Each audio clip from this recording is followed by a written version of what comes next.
I'm Charles, and welcome to All About the Drive. Winter driving doesn't have to be guesswork. For many of you, the first big snowfall brings anxiety. You worry about the mountain passes, the whiteouts, and the hidden patches of black ice.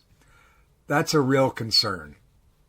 For 17 years, I drove transport truck through some of the worst winter weather in Western Canada.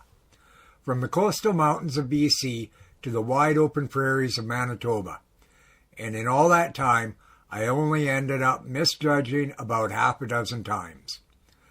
6 times in 17 years. Not because I was fearless, I wasn't. It was because I was prepared. Today, I'm going to show you the exact 2-part system I used before every single winter trip. How you can apply it to your own family road trip, no matter where you drive. This isn't theory, because I lived this for 17 years. This is the system that kept myself and $500,000 worth of freight safe on the road for nearly 2 decades. As you can see here, Highway 1 is open right now. But let me show you how quickly things can flip in winter. Open one day, close the next. The planning for a winter trip starts the night before, not the morning of. This part is crucial. The first thing I always checked was Drive BC. And here's what most people don't realize. You get the same information on the mobile version and the desktop version, but each one presents that information in a completely different way. Knowing how to read both gives you a full, accurate picture of the highway. You can choose your route, then choose the delays page. You get a clear text-based list of closures, warnings, construction, and delays. And if you want a quick visual check, you can also pull up the highway cams right from your phone. Those cameras tell you the truth about the road long before a forecast ever will. No clutter, no guessing, everything spelled out in plain English. For 17 years, this was my go-to tool. At 2 in the morning, parked on the shoulder in a storm, the last thing you want is a complicated map. The delays list, the cams, never once steered me wrong. I use both the mobile site and the desktop site when I'm planning a winter trip. Each one gives you part of the picture, and together they show you everything you need to know before you head out. On a computer, you see the same information, but Drive BC gives you multiple ways to interpret it. Across the top, you'll see map, cameras, delays, advisories, bulletins. Each of these is just a different view of the same data. The map shows closures and hazards visually. The cameras show real road conditions, which often tells a very different story than the forecast. Delays show construction, lane closures, and traffic control. Advisories explain hazards like avalanche risk and rockfall. Bulletins highlight major long-duration closures. The mobile version is perfect when you're on the road. The desktop version is perfect for planning the night before.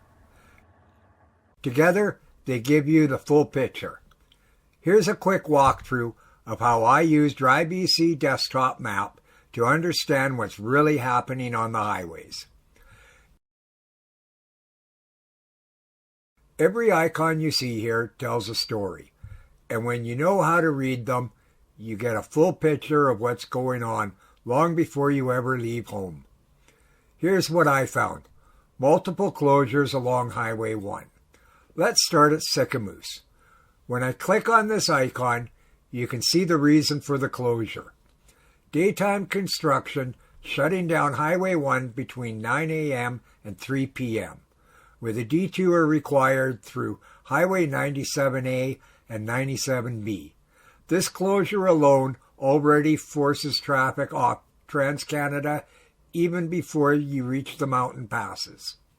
Next, Just east of Sycamoose, you'll see this icon for Malaqua. When I open it, you can see this isn't a full closure. It's a commercial vehicle hold. They stage trucks here because Revelstoke is full and the highway ahead is blocked. This is a common winter tactic. Use long 4-lane sections as temporary parking lots to prevent backups in towns.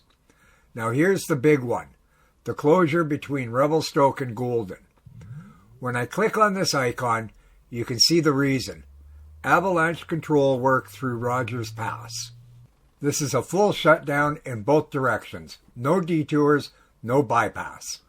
When this part of Highway 1 closes, the entire southern corridor through the Rockies is cut off.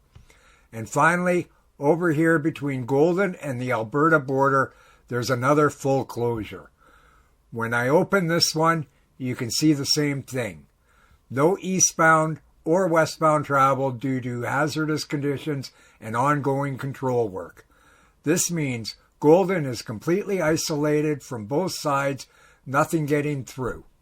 And this morning, the entire corridor was open again. Let me show you. Once I understood the closure, I moved on to weather. Not just at my start point and destination, but every town, pass, and valley along the entire route. Winter storms don't move in a straight line.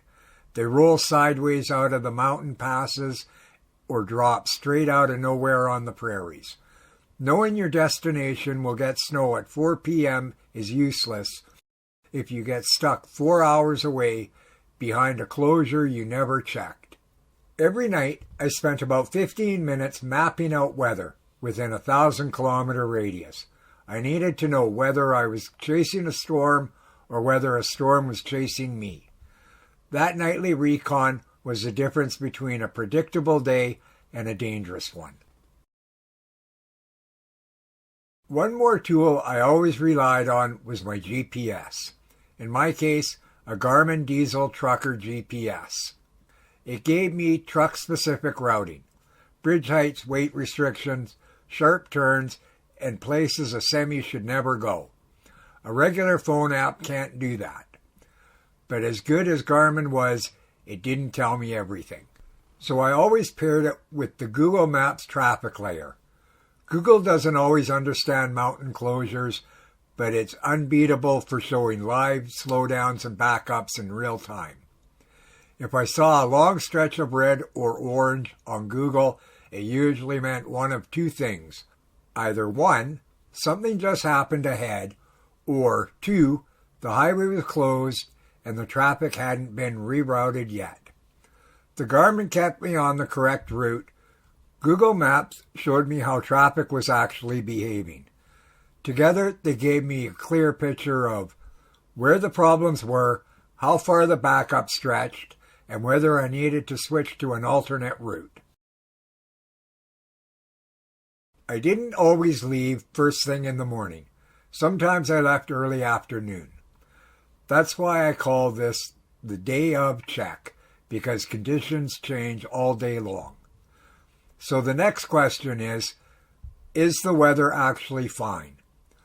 Winter driving depends on road surface, not weather icons. So each day I repeated my sequence. Check dry BC delays. Check the desktop map if things look complicated.